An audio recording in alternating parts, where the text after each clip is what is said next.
Nous sommes sur le plateau de Campus Mag spécial JIRES 2015 au Quorum et nous accueillons sur le plateau l'amiral Dominique Riban de l'ANSSI, l'Agence nationale de sécurité des systèmes d'information. Bonjour Dominique. Bonjour. Alors l'ANSSI c'est quoi ?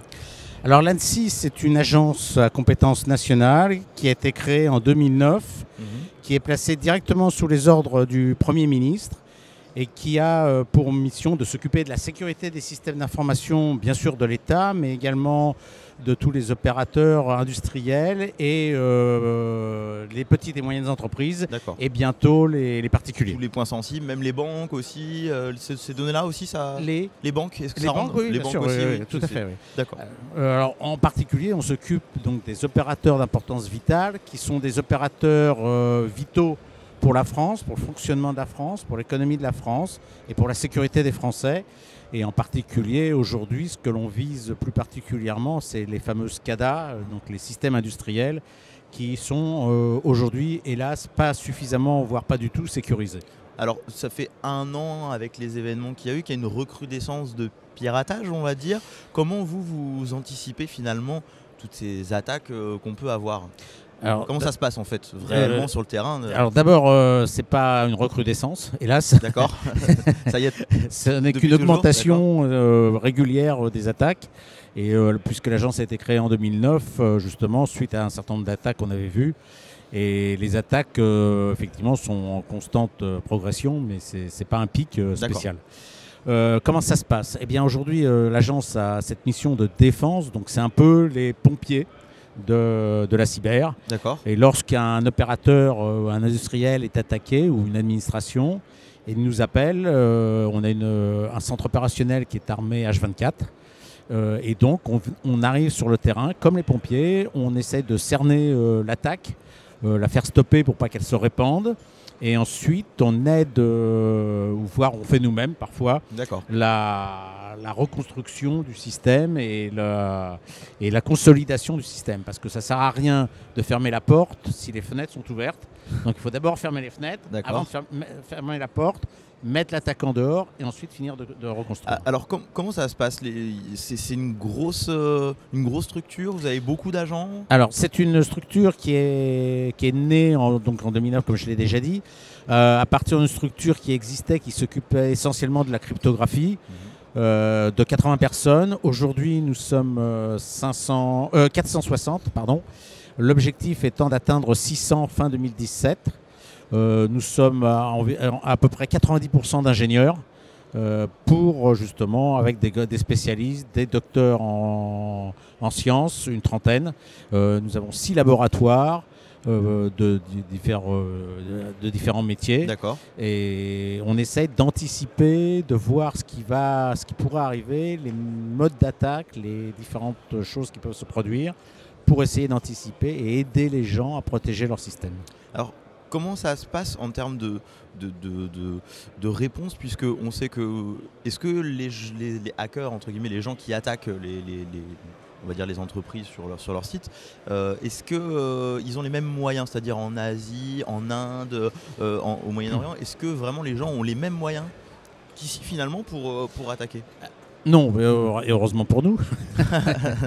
En fait, j'ai l'habitude de dire, il y a 4 menaces qui correspondent à des hackers de niveaux différents, bien évidemment. On a la cybercriminalité, qui est l'arnaque à la carte bleue, le mail de vous avez, donnez-nous votre numéro de carte bleue, on va vous rembourser 200 € des impôts, etc.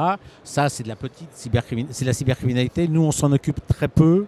C'est les services de police qui s'en occupent et on leur apporte éventuellement un concours technique, un soutien technique quand ils en ont besoin. La deuxième menace, c'est ce qu'on appelle l'atteinte à l'image. Donc c'est du DDoS, donc du déni de service sur les serveurs ou de la défiguration de sites. Ça, c'est souvent des petites organisations, voire des particuliers qui, parce qu'ils ne sont pas contents, cherchent à manifester. À mon époque, quand j'étais jeune, on faisait des sittings devant les préfectures. Maintenant, les gens font ça de leur salon avec leur... Vous travaillez avec Google, du coup ? Vous travaillez avec les grosses structures qui ont des bases de données? Oui, on a des échanges bien sûr avec les structures, les différentes structures. Ce qu'il faut bien comprendre, c'est que l'agence, elle ne fait que de la défense. Et nous ne sommes pas un service de renseignement. Non, bien sûr. La partie attaque est attribué aux services de renseignement D'accord. en France, et nous, on est vraiment que défense. Mais donc ils ont on quand est même des public. informations à vous Mais bien fournir, sûr, il y a ça des c'est quand même informations, toujours de même intéressant. qu'on travaille en bilatéral ou voire trilatéral avec des pays étrangers pour échanger des informations sur justement des groupes de hackers, des malwares existants, etc. D'accord. On se pose la question de savoir le recrutement, comment ça se passe? C'est-à-dire que si on est un bon hacker qui a bien piraté, est-ce que c'est un peu comme dans les films américains, c'est-à-dire on pirate très très bien et on Non. est un super hacker et à la fin on se fait embaucher finalement par l'État? Non. Est-ce que ça marche comme ça ou pas? Non, ça ne marche pas comme ça chez nous. Alors effectivement, on recrute beaucoup, puisque aujourd'hui, si vous allez sur notre site, il doit y avoir près de 60 ou 70 fiches de poste ouvertes. Ah oui, effectivement. Ce que l'on recrute, c'est essentiellement du niveau ingénieur ou docteur. D'accord. On ne recrute pas des hackers parce que souvent, ce sont des gens en qui la confiance reste limitée. On a un D'accord. service étatique, l'ensemble de notre personnel est habilité secret défense, et donc on a besoin d'avoir une confiance dans les gens qu'on embauche, D'accord. non seulement le temps qu'ils sont chez nous, mais après, lorsqu'ils quittent. Et l'objectif, Parce que, de garder c'est les que les gens ne informations. restent pas chez nous, mais qu'ils aillent porter la bonne parole Ouais. chez les industriels, dans les administrations, voire pour les particuliers. Et donc, il faut que ces gens-là, on ait une vraie confiance et qu'on sache que derrière, ils ne vont pas utiliser ce qu'ils ont pu voir chez nous. Ils voient quand même beaucoup de choses à des fins malveillantes. D'accord. Alors pourquoi l'ANSSI est-elle représentée aujourd'hui au GIRES? Alors le GIRES, c'est la recherche. La recherche en France, c'est quand même quelque chose d'important. Je pense que la France a un bon niveau de recherche. Et ça, Oui, ça tout mieux à dire fait. que moi. Mais en particulier, derrière la recherche, il y a tout un potentiel économique, scientifique important. Et il ne faut pas que les chercheurs soient des gens qui ont besoin de communiquer, qui ont besoin d'échanger, ne soient pas des gens innocents, et qu'ils sachent qu'il y a des gens qui sont prêts à leur voler leur savoir-faire. D'accord. Pour en profiter. À titre informatif, vous êtes vraiment venu à titre informatif pour déposer des brevets derrière. Ça serait quand même dommage de faire ça. Donc l'idée, c'est d'aider ces chercheurs à comprendre que l'on peut faire des choses en restant ouvert, en échangeant, mais avec quelques règles de base, de sécurité, qui permettent de protéger le minimum vital. Très bien. Merci Dominique d'être venu sur le plateau de Campus Mag. C'est moi qui vous remercie. Et on vous souhaite une bonne fin de GIRES. Merci beaucoup et c'est moi qui vous remercie. Merci.